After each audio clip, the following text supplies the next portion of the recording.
In 5, 4, 3, 2, 1.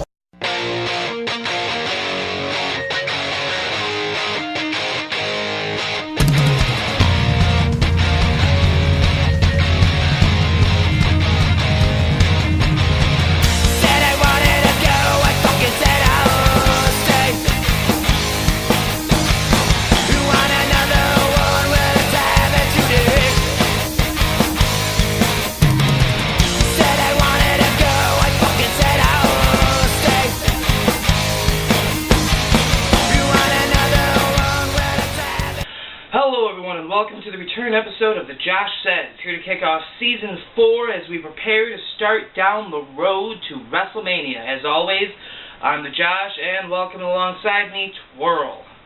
Twirl, are you happy to be here tonight? Of course you are. And with the Royal Rumble looming, let's get right into the mix. Here in a moment we're going to see predictions on the Royal Rumble match itself from both Josh-A-Maniac #1, who needed a little bit of persuading to properly predict, and then, of course, Lamus, who, after seeing the persuasion on Josh-A-Maniac #1, made the smart decision and predicted very simply.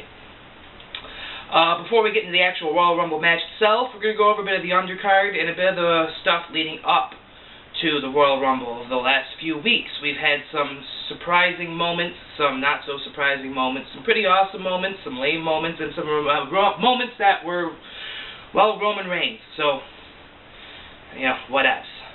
Anyway, we're going to start. Twirl, you did not catch this part, though you have heard about it. The ending to Monday Night Raw, the Vigilante, as they're calling him, Sting, made an appearance on Monday Night Raw, distracting the Authority and allowing John Cena the pinfall over Seth Rollins to give Dolph Ziggler, Eric Rowan, and Ryback their jobs back with the company. Obviously, we're looking at a potential Sting scenario coming up at WrestleMania. Whether he does or doesn't stick his nose into anybody's business on, Sunday's pay-per-view, the Royal Rumble, is debatable. But most definitely, we'll be seeing something from him at WrestleMania. What are your thoughts on Sting? Oh yeah, he's definitely going to make an appearance. He's finally made it into a WWE ring. People ate it up. And as Triple H always says, they got to do what's best for business.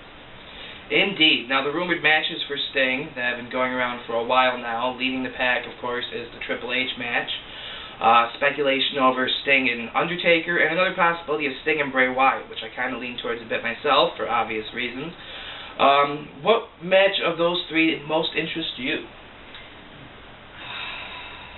I'm not too interested in him versus Undertaker. Just move on with Taker. He's done. Just end it. Triple H, it could be good because they will mesh well, but Bray Wyatt and Sting could also be phenomenal. So, either one I'd be happy with. Okay. Well, the Sting one tends to make Sting versus Triple H tends to make the most sense of the way things have been built. Which is the one I'm most obviously leaning towards for that perspective, as far as booking goes. However, as a mark-out fan moment, the Undertaker-Sting match does have its merits. With Undertaker no longer being undefeated at WrestleMania, it's not so guaranteed or one-sided possibility between Sting and Taker. Either one of them could easily walk away with the win because it doesn't matter at this point who wins. The streak's over. With Wyatt and Sting, this is one of those instances where Sting would have to lose to put over Wyatt. Otherwise, it's just Sting winning a match. Sting and Triple H, again, doesn't really matter one way or another how it goes. It would just be a main event marquee match. And ideally would be the better draw of the match because, unfortunately, Triple H can go a lot better in the ring still than Undertaker can at this time. So, all in all, that's probably the overall best match for business, Sting versus Triple H, coming at WrestleMania, which we're expecting. Now that we've gotten that out of the way, SmackDown saw Eric Rowan, Ryback, Daniel Bryan, and Dolph Ziggler all fighting for the opportunity to wrestle in the Royal Rumble. Dolph Ziggler picked up a pinfall victory over Bad News Barrett to qualify. Ryback got I don't remember if it was a count-out or disqualification. I think it was a count-out win over Rusev to qualify. Luke Harper eradicated Eric Rowan, preventing him from qualifying for the Rumble, and Daniel Bryan picked up a victory over Kane, qualifying himself for the Royal Rumble. So those three will be in the Rumble. Dean Ambrose is clear for the Rumble from a few weeks ago, his Psyche veil that turned out to be rather amusing. And he apparently has a great number for the Rumble, thanks to Fandango and Rosa, who were kind enough to draw him a wonderful number. If you don't know what I'm talking about, then you obviously missed the scene from SmackDown. YouTube it, Vine it, WB.com it, do whatever the hell you gotta do. Dean Ambrose got himself a number that Fandango drew, and it worked out great for him. We don't know what number it is, but it's led us to believe it's a good number, a higher-end number, one later in the match. But we'll touch a little more on that here in a bit. When we get to the Rumble, we have a number of aspects that we're going to cover before picking our ultimate decisions. Now, looking at the actual pay-per-view, we're going to begin talking the tag team title match. The recently re-won tag champions, the Usos, are defending against The Miz and Damien Mizdow. Damien Mizdow has hands down become the breakout star of this little group, as hands down gets some of the best reactions of the night. It's great going from an intellectual savior to a C-list celebrity stunt double, who arguably is the more entertaining of the group. Looking at the tag match, Twirl, what are your thoughts going in? Well, I don't know. I have a feeling that The Miz and Mizdow will possibly walk away with it just because they're more entertaining. And The Miz is sneaky, and he'll find a way. I disagree. I think the Usos, who I'm not a big fan of, are going to walk away with the belts, primarily because I see the Ascension challenging by WrestleMania time frame, and ideally you want a face and heel setup, and letting the Usos run with the tag titles for a little bit longer seems to be the best scenario to be the best, biggest match possible. I see a split up between Miz and Mizdow happening at the Rumble, not necessarily in that match. I see it happening most come the Royal Rumble itself when Mizdow eliminates The Miz. But we'll get into that a bit later again when we talk about the Royal Rumble. So you're going with Miz and Mizdow, I'm going with the Usos, unfortunately. I'm not a big fan of them, for the tag title match. Jumping into another tag match, since we just discussed them, we have the Ascension taking on the Old Age Outlaws. I'm sorry, the New Age Outlaws. Old-ass Billy Gunn and Road Dead Jesse James. Badass Billy Gunn and Road Dogg Jesse James. My apologies, I had a geriatric moment. Speaking of geriatric moments, what are your thoughts on this match as they take on the Ascension? It'll be a good match, but the Ascension will walk away with the win. They got to. I'm agreeing with you there, though possibly disagreeing with you there. Figure that one out. I think no matter what happens, the Ascension's going to benefit a great deal from this particular match.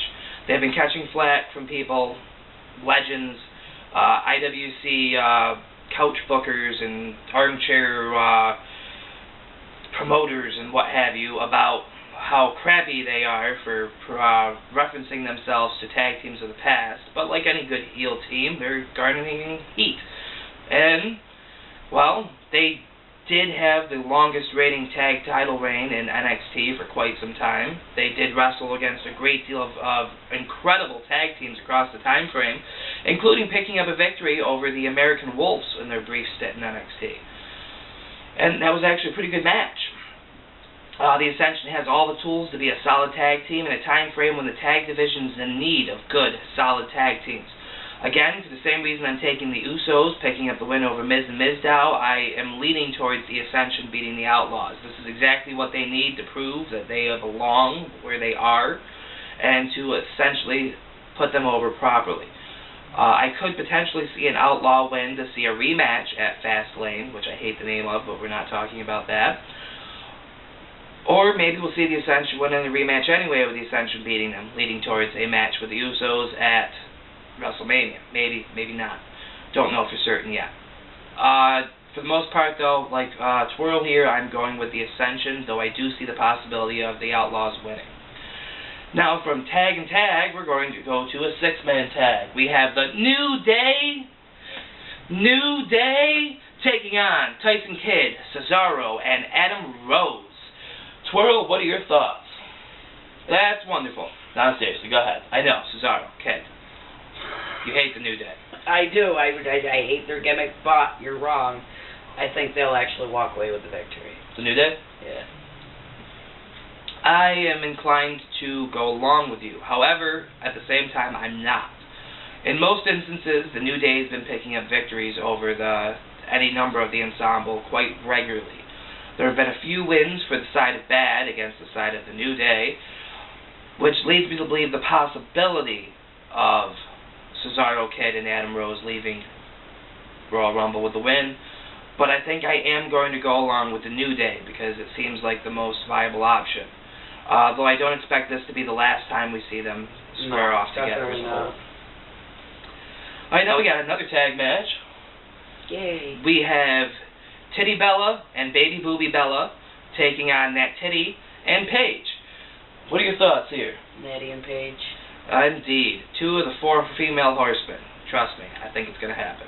We'll discuss that at a later time, but since this is the Royal Rumble preview show, we're not going to talk about my future thoughts on what I think is going to happen. So yeah, we're both in agreement of Paige and Natty over the Bellas. Though I would not be particularly surprised to see the Bellas pull out a victory. No. I think, though, we're going to see Natty and Paige pull out a win to lead into a 4-way match for the title, either at Fastlane or at WrestleMania. For our next match we are going to discuss the Triple Threat World Championship match. Seth Rollins, Money in the Bank holder, taking on John Cena, the #1 contender, and the WWE World Heavyweight Champion, the reigning and undefending champion, the Beast Incarnate, Brock fucking Lesnar. Twirl? Well, we've talked about this before. Being Seth Rollins is the little weaselly shit that he is, he's going to walk away with that title one way or another. That's Mr. Weasley shit Money in the Bank. I don't give a crap who he says he is. He's lucky he's saying I'm going to let him, he's going to walk away. Because I really do not, he's a weasel. Your face is a weasel. No, he's the one with the weasel face, not me. Maybe he is. Yes, he looks like a weasel. Locals just can't see me, huh? What are you doing there? I wish I couldn't see him. Oh, really? He offends my eyeballs. Oh, so he's like Roman Reigns. Okay, so, my thought is I'm also leaning towards Seth Rollins. I think we might actually see Seth Rollins win clean. Straight out. Not with the use of the Money in the Bank briefcase. Because my reasoning behind this is it will give us an opportunity to see something new, something different. In the fact that Seth Rollins holds both the championship and the briefcase. If he happens to lose the belt, he has himself a guaranteed title shot whenever he wants to get it back, along with his rematch clause he'd get from losing the belt, which can come in really handy. And he's got all the way until next year's Money in the Bank to cash in that briefcase. I want to see Rollins leave with the belt. More than likely we'll see Cena or Lesnar, but I want to see Rollins. Just because I think it would be the most interesting way to see Money in the Bank play out, something we have yet to see. And that's the first opportunity we're going to get the option to do it. So, that's my pick. This brings us to the big one. The Royal Rumble match. The 30-man, over-the-top rope Royal Rumble, where a new man will enter the ring every 90 seconds until there is nobody left. Now, before we get into that, I'm going to take you and show you some previously recorded footage of Josh-A-Maniac #1 and Lamus making their Royal Rumble predictions. We'll be back. Okay, Josh-A-Maniac #1, who do you think is going to win the Royal Rumble? I think Roman Reigns.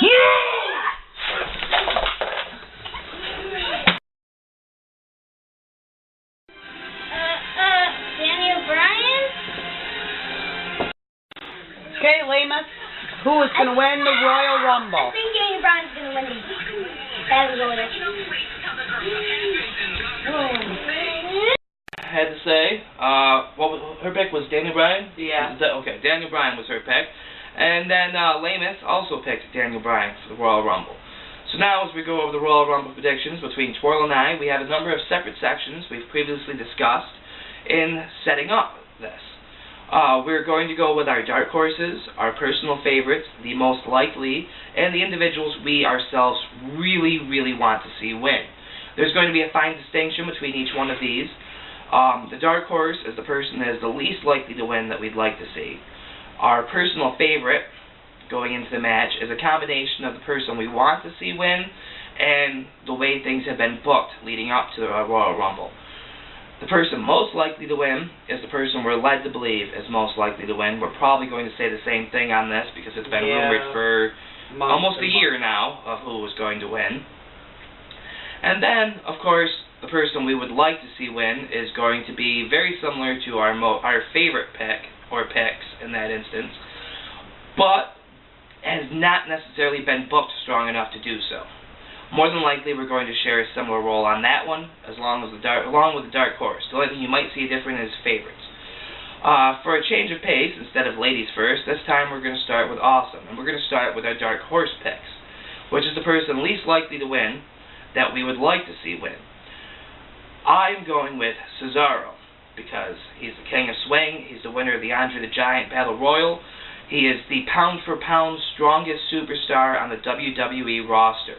And what better way to exemplify that than by winning the Royal Rumble, going on to face potentially Brock Lesnar at WrestleMania, and defeating the Beast. He can defeat the Beast. He could defeat the Beast. And pound for pound could match up with the Beast in matters of strength in a way that would allow a wonderful opportunity to showcase it and to leave Brock feeling, whoa, because, hey, that'd be awesome. Now we're going to go to Twirl, who's going to make the exact same pick. Twirl? Yeah, Cesaro. He can do it if he was allowed to do it. And so there's our dark horses. Next is going to be favorites. The person that looks most likely to win as far as booking goes, and also coincides with who we most want to see win. In this instance, we're going to start with Twirl. Twirl, who's your favorite pick? Daniel Bryan. Daniel Bryan, which means she does not think Daniel Bryan is going to actually win. It's who she most wants to see win, but thinks could win based upon the way he's been booked. Yep. He's come back, he came back strong, and he really needed to come back strong after being out for so long. At least the fans didn't forget him. I completely agree with you on that. For mine, my favorite picks are actually going to go with Daniel Bryan and Dolph Ziggler. Both, actually, in this instance, in that both of them have been booked in a way that makes them very believable to win. I would like to see either one of them win. The likelihood of either one of them winning is slimmer than others, but there's still a very strong chance, based on booking anyway. Next up, we're going to go with who we most would like to see win. Which, now, again, to clarify, this is based without booking taking into concept. This is based more on who we would like to see win, but doesn't fall into the categories of the other ones we've done. Once again, I'm going to start with Twirl. Twirl, who is it that you would like to see win? Dean Ambrose. In this, I agree. He was a very strong chance for the favorite, but at the same time not, as he's done a lot of losing. Yeah, he's been jobbing. Well, he's not really jobbing, but he's been losing big matches at big events. But he has been picking up wins on smaller events. So it's not a complete total loss, but he could have had a much better year. Even though he's been doing a lot of losing, he still has a huge fan reaction. I relate this to Stone Cold Steve Austin losing an Intercontinental title match against Bret the Hitman Hart and bleeding to pass out. Though he lost the match, he won the night by developing into the character he is now. I could see the same potential happening with Dean Ambrose, despite the fact that Mr. Malloy, first name Dice, might not agree, but hey, he doesn't know anything because, well, he's a Cena and Reigns fan. Now we're going to go with the most likely, and I believe we're both under the same with this, and it being Roman Reigns. He's been essentially earmarked as the future of the company. He's been demonstrated in the best ways they've had as being the strongest going in. I know. Though he's the one I don't want to see win. In all likelihood, he's probably going to. And I'm pretty sure Twirl here agrees with me. Yes, I do. So, there you have it, folks. Feel free to tweet back at either one of us your own predictions or reactions at JoshIsYourMom25 and TGS Twirl. Feel free to also hit Mr_NSP and tell him he's gay. His wife will enjoy that. She also enjoys calling him gay. Amanda, that was for you. You're welcome. Also, some great news, and I'd like to take an opportunity to thank Brandon Wilcox, who's been doing some designs for an upcoming release of the Josh Says t-shirts. I may be doing a giveaway come WrestleMania for a TGS t-shirt. Your choice of one of 3 potential possibilities. Hopefully we'll have designs ready to show off soon. For him, you can find him on Facebook, Brandon Michael Wilcox. You'll find mutual friends in Joshua McClain and his fiancée Stephanie. If you find him, send him a message, tell him you want those designs quickly and because you want yourself a fucking t-shirt. Make sure you tell him that. Also, tell him ponies are gay. Thank you very much. Now, this has been the Josh for Twirl and the JoshSays.com, Josh-A-Maniac #1, Lamus. You know the drill. We'll catch you on the flip side. See you February 11th for the NXT Arrival show.